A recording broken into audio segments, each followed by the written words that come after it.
coincidentally, the young man in the group that Mr. Meek said you did not speak for. How would you talk to a young boy like that? Well, I would say I would definitely have to use the Bible, Mr. Duncan. No, I don't want to hear that. Well, this is my own way. I ain't no Uncle Tom. Well, See, salvation you is can't free, brainwash me. Jesus said, first ye seek the kingdom of heaven and its righteousness, and all of these things will be added unto you. Heaven is on earth, mind you, brother. Yeah. Let me see.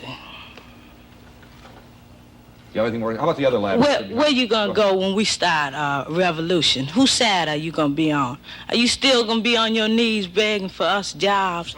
I will, as Mr. Meek said, he wouldn't die standing on his feet rather than to die on his knees. I will die standing up for God, regardless of any circumstance. Okay.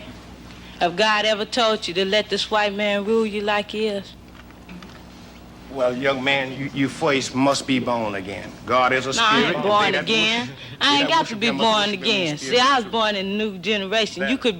Your mother could have brainwashed you, but can't nobody brainwash me. I'm ready. It's gonna take young boys like us to win the revolution.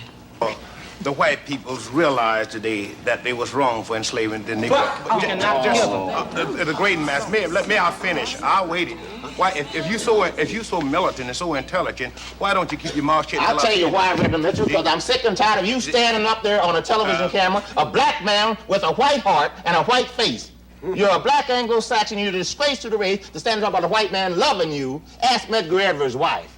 Ask the parents of the 3 civil rights workers in Mississippi. Ask Jimmy Lee Jackson's mother. Understand? Ask Grace Louise of 5 children who was shot in the head because he's riding with a black boy in the car. You stand there and talk like...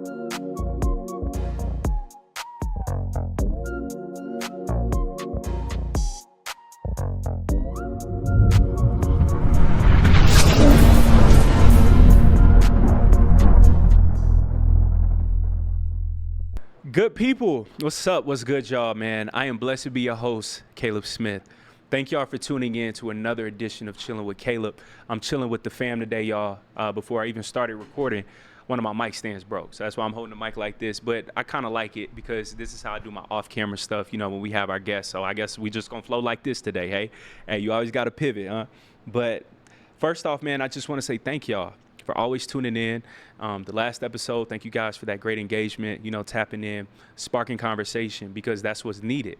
That's how we actually create real tangible change, by us first starting to have these conversations, strategizing, and actually make things happen that we need to come to pass. So I just want to say, man, thank y'all so much starting out. We are a family. We're currently on our way to 43K subs. That's the next goal. Then 45K, then 50. So then after 50, we're going to hit 100. Then after 100, we're going to go to 200, 250. Then we're on the road to 350K. Then, of course, 1 million. So I just want to say thank you for joining this journey at such an early stage.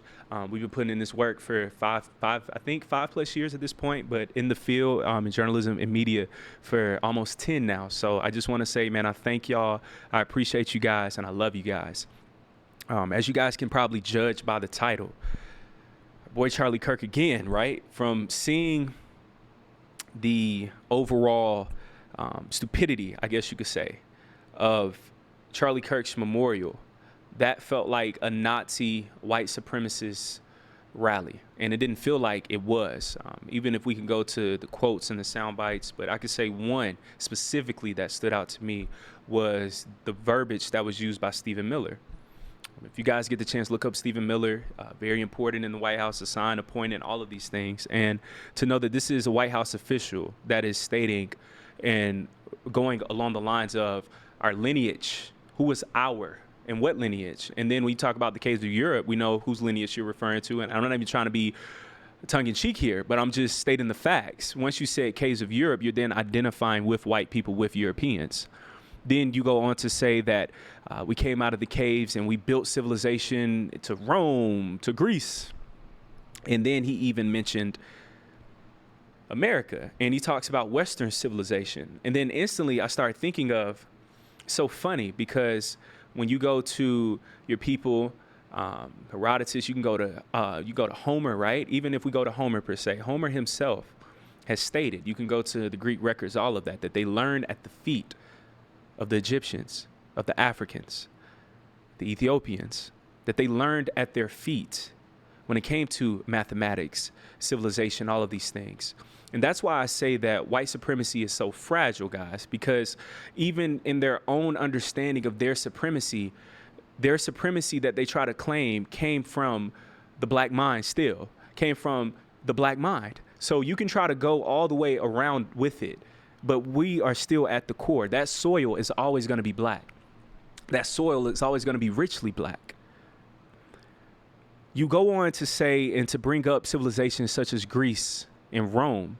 Even if you look at the second Gladiator film, who was in that? Denzel Washington. People had run amok about it, complaining about it, especially racists, right? We did a whole episode on that, guys, and I'm going to cue that episode at the end of this episode so you'll be able to see it, of Dr. Kaba when we talked. I think this was probably like last November, December-ish when Gladiator 2, I think, initially came out.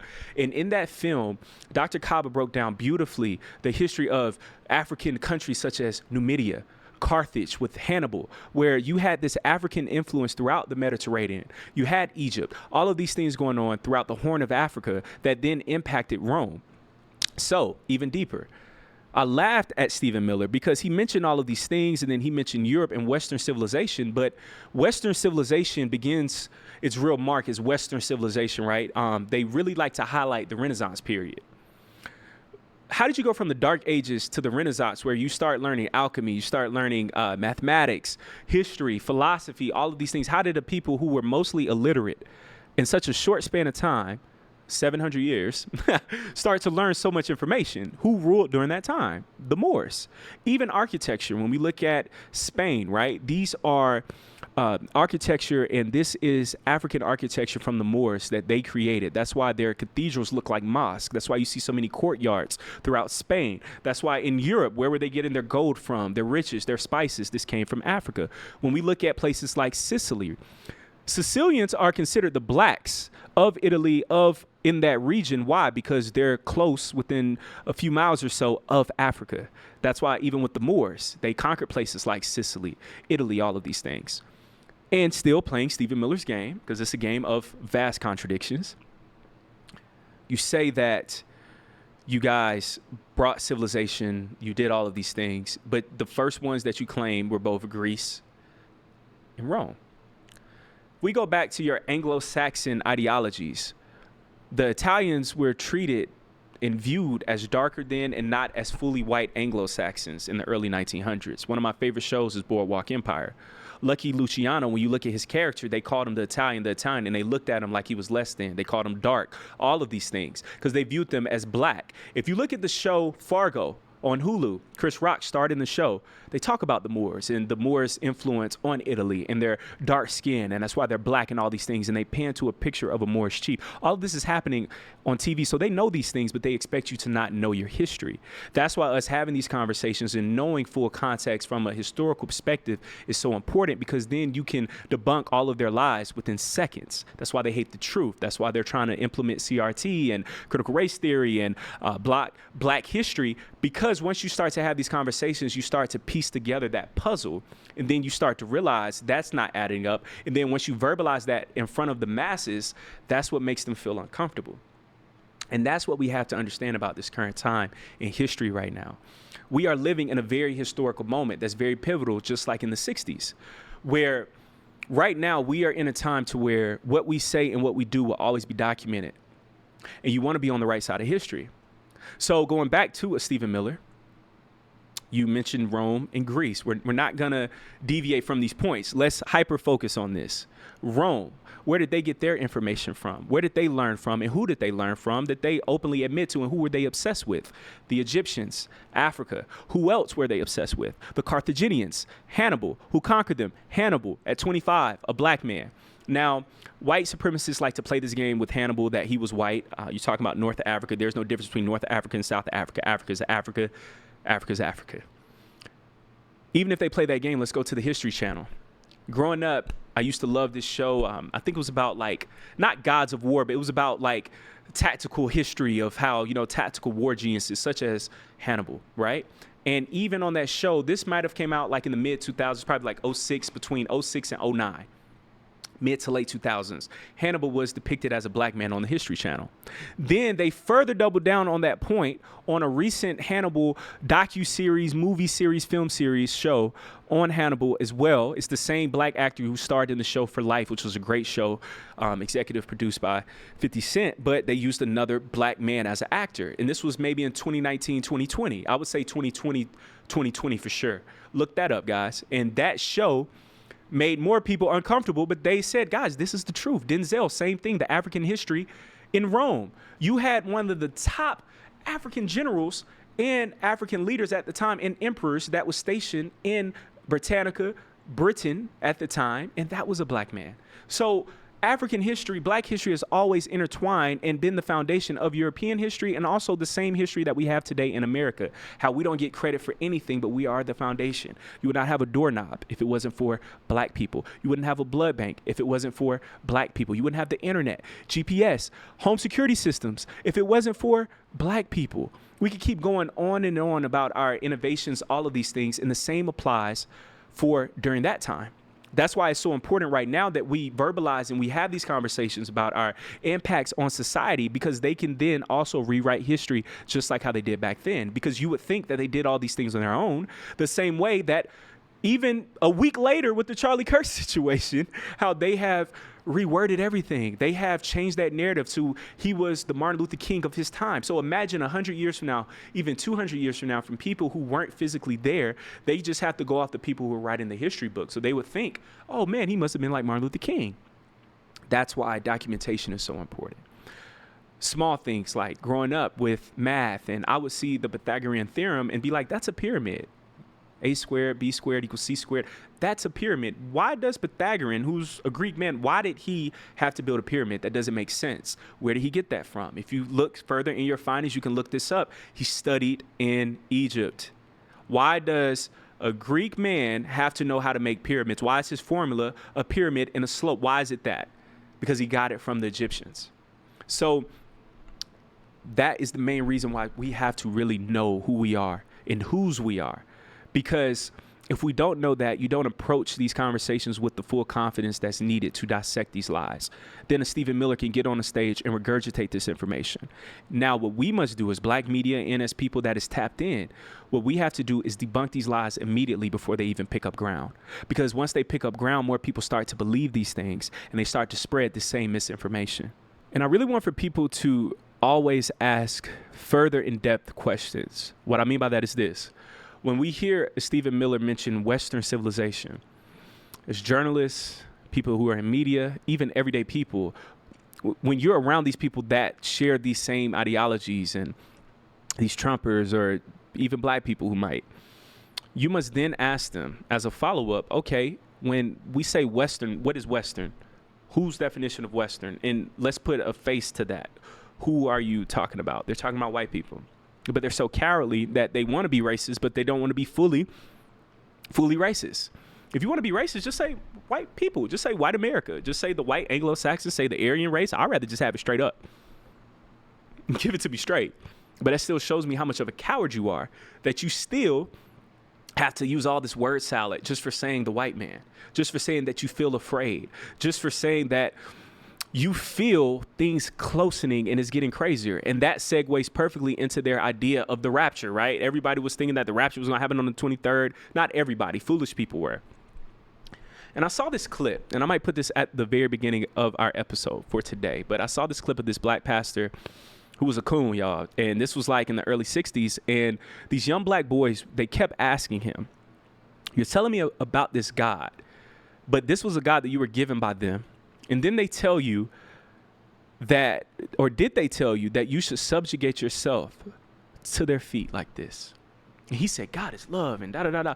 And another man stood in and said, if God is love and all these other things, then why don't they love us? Why did Medgar Evers just die? Why did that just happen? Why did this person just get assassinated? Why did this young man just get lynched down in Mississippi? Crickets. That's what still applies today. We can't let them off the hook by our religion. You're black before you're Christian.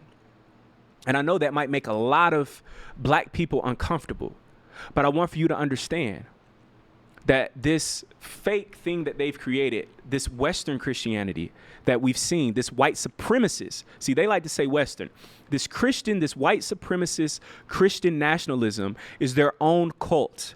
This is their own religion. It's not according to scripture. It's not according to anything that's in the Bible. And they even know that. That's why they never wanted you to read the Bible to begin with. That's why at so many churches, if you question, if you do any of that, you got to go. Because they know it's not according to scripture. Do you really think that these white people would pray to a black God if they knew that he was really black? Do you think that these people have read Bible verses such as Daniel chapter 10, verse 9, where it describes God as sitting on the throne, having arms of brass, burnished brass, in his feet like burnt brass? That sounds very familiar, right? Because in the book of Revelations, we can go to chapter 1, verse 14, where Jesus is described as having skin of burnt brass. So God has been described as black. Jesus has been described as black. How did Joseph, in the Bible, his own brothers did not recognize him 20 plus years later when he was second in command? That's the equivalent of being the vice president of the U.S. today. His brothers, when they came into his courts, did not even know who he was, his own brothers. If this was a white man, how did he pass as an Egyptian in Egypt? Please explain. Moses, how did he pass as an Egyptian for 40 years of his life? And then the wife who he married, who was in the deserts, was also described as black. How did this happen? Why did Jesus spend the first years of his life in Egypt and Mary fled there if they were white? Critical thinking, just basic critical thinking. But they know this. They know that this is in the Bible. That's why they don't really touch it. That's why Trump has become their Jesus. That's why white supremacy has become their God. And Trump is their deliverer. He's their Messiah. White supremacy is their ideology that brings them together and makes them feel whole and strong because we're dealing with cowards. They're cowards. So they need something that is radical and irrational to believe in because you're dealing with irrational, idiotic people. You're dealing with people that can't even intellectually spar with people because they know what they stand on is a lie because it's so fragile. That's why they have to do so much to maintain the lie. If something is so true, you wouldn't have to fight so hard to maintain it. It would just flow naturally. You know that the sun is going to rise every morning. You don't have to fight to force the sun to come up. You know what your daily routine is. You don't have to fight yourself to do that because it comes naturally. So if your order, if your supremacy is so natural, why do you have to oppress so hard? Why not just make the game fair and let the best person win? Because you know that you're not the best. That's why you have to use terms such as DEI hire and all these other things when you're the original DEI hire. You're complaining about other people getting hired who are just as or most likely more qualified than you. Charlie Kirk, I saw in this one debate that he was having with this young black lady that was killing him. He was talking about being qualified, Ketanji Brown Jackson not being qualified, these people not being qualified, Michelle Obama, all of these people, right? But you're not even a college graduate, sir. When you're talking about qualifications, you have no degree. You don't even have a basic degree, brother. You don't even have an associate's. And you're over here talking about who's qualified and who's not. You couldn't even sniff Harvard. The only times you can go to those schools is when you're spewing racism. You got famous off of spewing racism, not off of your intellect, any of these things, because everything that you were talking about, discussing, all of these were racist ideologies that have no backing behind it, no intellectual backing. That's why you couldn't debate older people, grown adults with a fully developed frontal lobe. That's why you didn't go to HBCUs because you would get ate up. I would love to see you sit down with a Dr. Greg Carr, a Dr. Yamoja, who taught me at Georgia State, a Dr. Maurice Hobson, who taught me at Georgia State. I would love to see you sit down with these type of people, a Dr. Daniel Black at Clark Atlanta, a Pastor Christian A. Smith, a Otis Moss III, a Pastor Delman Coates, a Darius Daniels, who went to Princeton School of Theology. Like, these are the type of people I want to see you sit down with and try to explain these racist ideologies. But do you want to know why he never did such things?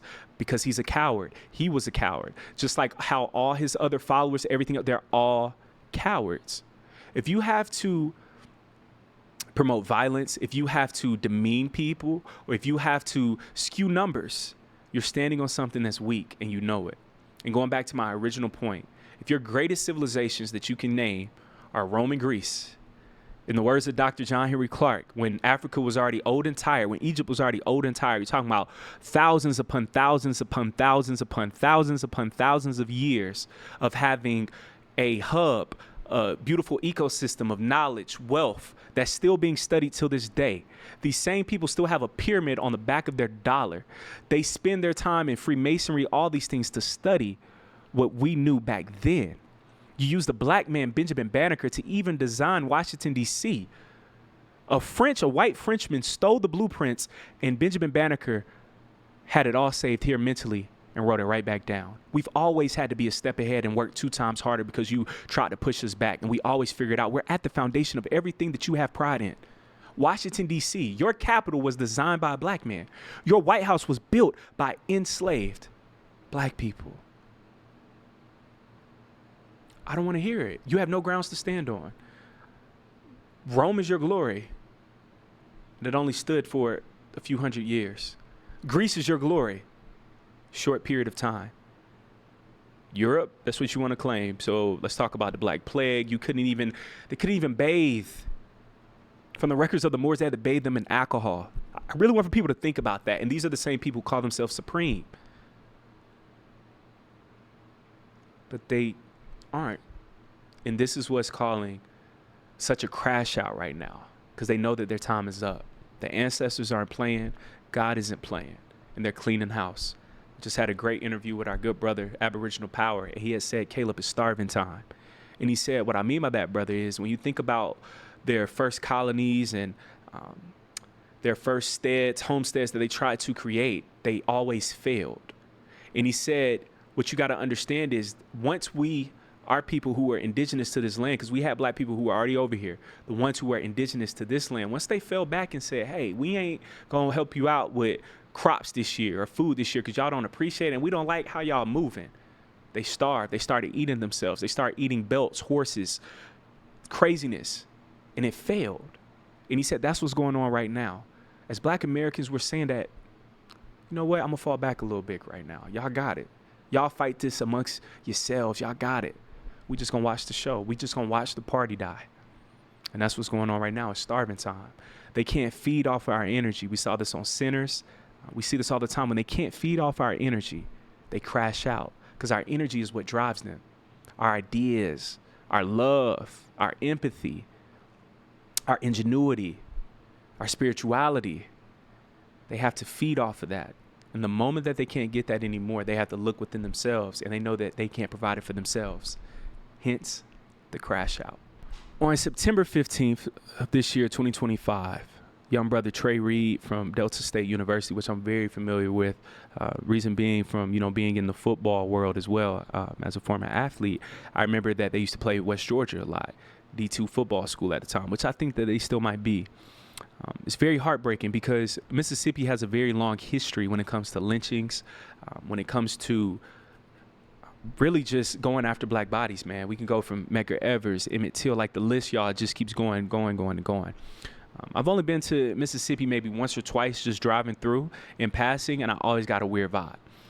Every single time I drove through, you would see this big block statue, I remember, at a rest stop, and it would say states' rights. And anytime you see that, I remember my history teacher back in high school, Mr. Mari, shout out to him, man, he was so cool. He told me, Caleb, anytime that you see states' rights in the South, all that means is white rights, because who owns the state? Who runs the state? And he said, especially here in the Deep South, they know that they can't openly say white rights, so they say state rights. The same way that earlier in the previous segment when we were talking, and I had told you guys, if you think about it, when they say Western civilization, they're saying white civilization. Like, let's just call it what it is.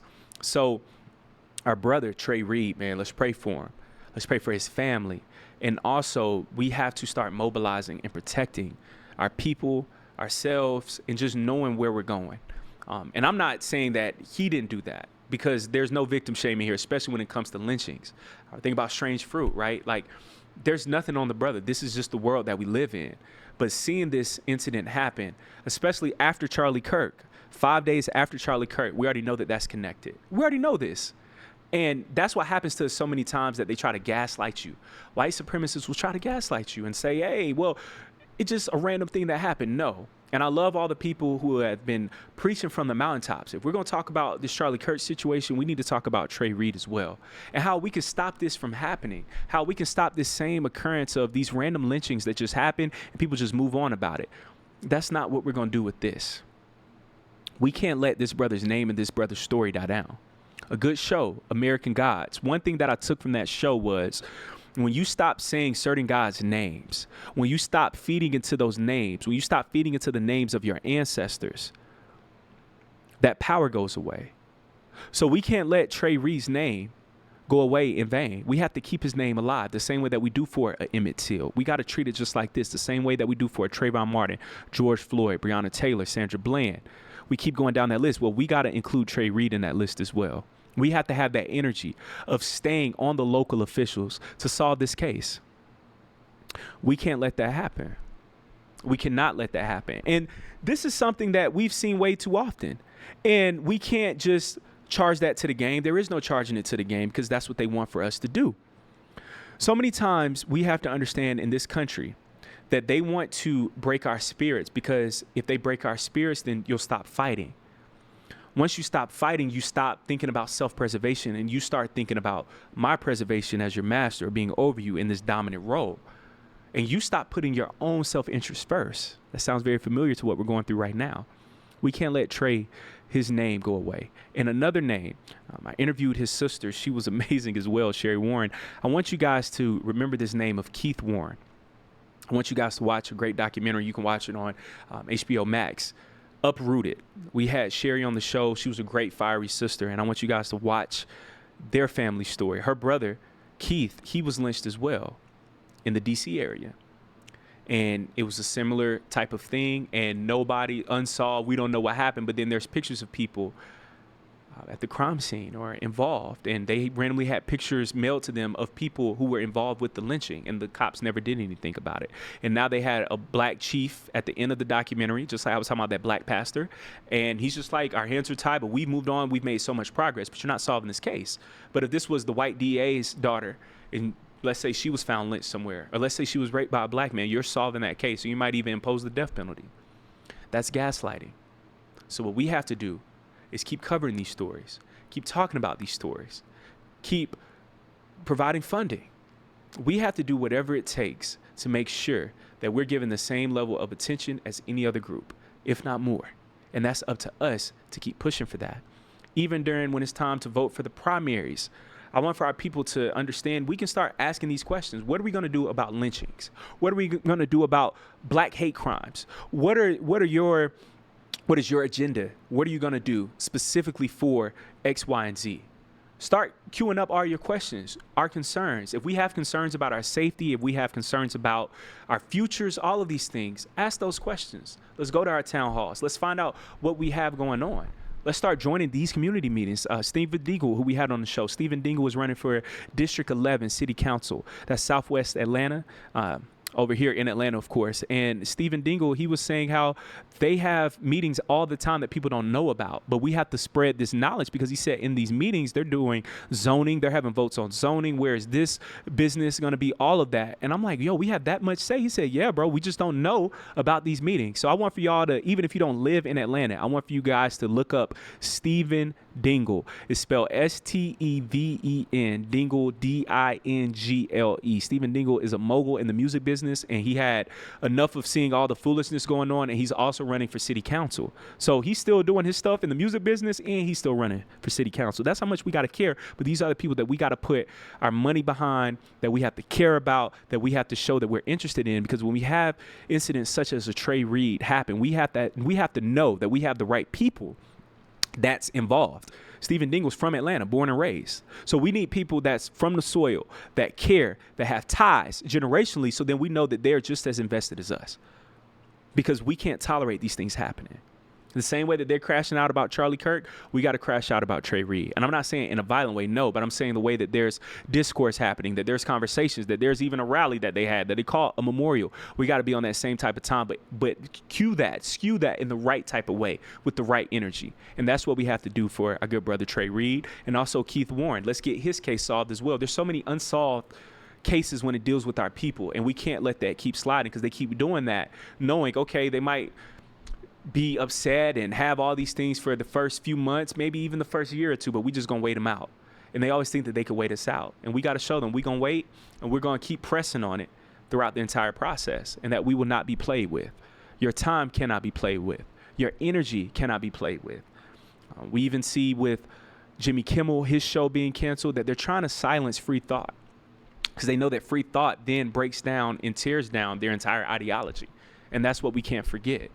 Jimmy Kimmel's show temporarily being canceled shows you how sensitive they are, that you can't even critique Charlie Kirk. You can't critique a Donald Trump, because they know that what they stand on is so weak that once you have a person like a Jimmy Kimmel, who's a white man, but he's also beloved by black people. You have the black acts of the time, entertainers that perform on his shows, like Gunna, Tyler. Like, you could just go down the list. Offset, he's always JID. He's always having young black talent. Summer Walker perform on his platform, and then he has social commentary. But then also, he's still in that middle part of the white people. He still has their ear as well. That's dangerous. So what we have to understand during this time, we got to own our own media. Because I kind of thought about this when my wife said, she brought this up to me. Imagine if Jimmy Kimmel had his own show on YouTube. Imagine if he had his own Patreon. Imagine if he had his own platform. Then he has direct to consumer marketing out the gate. So just in case if they do try to cancel one of his main shows on ABC, which is still a big deal, that's great money, he could be like Shannon Sharp, where, yeah, Shannon, he kind of imposed that on himself, but hey, he still has his own platforms. He still had Nightcap, Club Shay Shay Media. So just in case if things went wrong, he still had his home base to fall back on. That's power. And we got to salute that. So we have to understand that you have to have your own independence, because if they did this to Jimmy Kimmel, imagine as a black person, we've seen black people get fired. We've seen a journalist on the Washington Post get fired. But what people aren't understanding, and I remember this back in college in our media business classes, you got to look at who owns what. So I want you guys to even think about this for the Washington Post. A lot of people don't know this. And we were having these conversations in college back in 2019. Jeff Bezos owns the Washington Post. Do you know how dangerous that is? Talking about arguably the richest man in the world owns one of the most respected media publications. That's why you don't see them talking about Charlie Kirk as much or condemning him. And when a black woman was brave enough to stand up and do that, she was then fired. Because they want to control your voice. So black journalists, I highly encourage you, create your own platforms. Even if you're working somewhere, create your own platforms. Use the money that you're getting from that platform to still fund what you got going on. Because what you have is up to you. They can cut the lights off at any moment. And when your lifestyle is tied to that, when your worth, all of these things are tied to something that's ancillary that you don't control, they then control you. So this Jimmy Kimmel situation, the shows that they're trying to cancel, we have to study all of that and truly understand that the power is in knowing that you have your own. Then you can move how you need to move. Joe Budden, you know, people, they can critique his business practices of the past, just anything, his personal issues, all of that. But you got to salute the brother. When you think about his massive success of his platform independently, when you think about just his Apple podcast numbers alone, his YouTube numbers, when you think about his Patreon numbers, he's built community. He's built community, and he stayed at it 10 plus years. And that's what it takes. There's going to be ebbs and flows, but you got to be all money in because it's worth it. Because by you taking those risks, by you being forthcoming enough to know, hey, I got to build this. I have to set myself up for the future. Your future self is going to take care of you.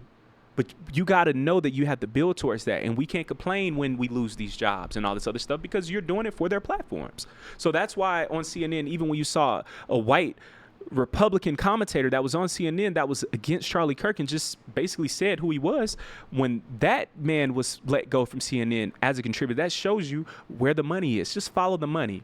If we're dealing with a system that is ran by white capitalism, you have to, I don't have any trash. I'm fine. Yes, ma'am. Thank you.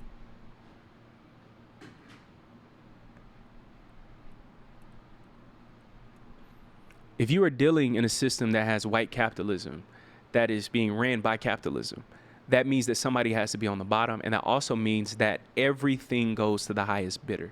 So every platform goes to the highest bidder. That's why you see in the NFL, Colin Cowherd, I'm on your neck. Because I was watching FS1 one day, and Colin Cowherd made the comment that the American flag and patriotism is back in. You're basically saying that white supremacy is back in. He said, no more kneeling, that's out of style. That's a dig at Colin Kaepernick. But then I had to take a step back and I had to think about it. Colin Kaepernick is the face of FS1, which is Fox Sports 1, which is Fox. That's why on Sundays you see him on NFL Fox Sundays, which means his money comes from Fox, which then comes from Fox News. Follow the money. Follow the money. So they tell these people to reiterate these white ideologies as dog whistles, where it's just very subtle that if you're not paying attention, you don't catch it, to then instill that into the Americans' minds. And I think that they don't even care about the black Americans' minds no more. They're not trying to win us over because they already know what it is that is so apparent. So they're trying to win over the white impressionable minds. Have at it, but that's what they're aiming at. This is now open white supremacy again. It's back. The post-racial society, all that stuff, even in sports talk, media, it's back. That's why you see them trying to push patriotism so hard again. That's why they don't talk about Colin Kaepernick. I even saw a graphic where they talked about the stats of the recent 49ers quarterbacks, and they brought up Jimmy G, and they tried to say that he was the most recent, was something to deal with a Super Bowl appearance, but nobody talked about Colin Kaepernick. So they literally erased him from history. That goes back to the original point. That's why we got to keep everything documented. That's why we got to keep communing and having these conversations, keep strategizing. So conversations leads to strategy. Strategy leads to change.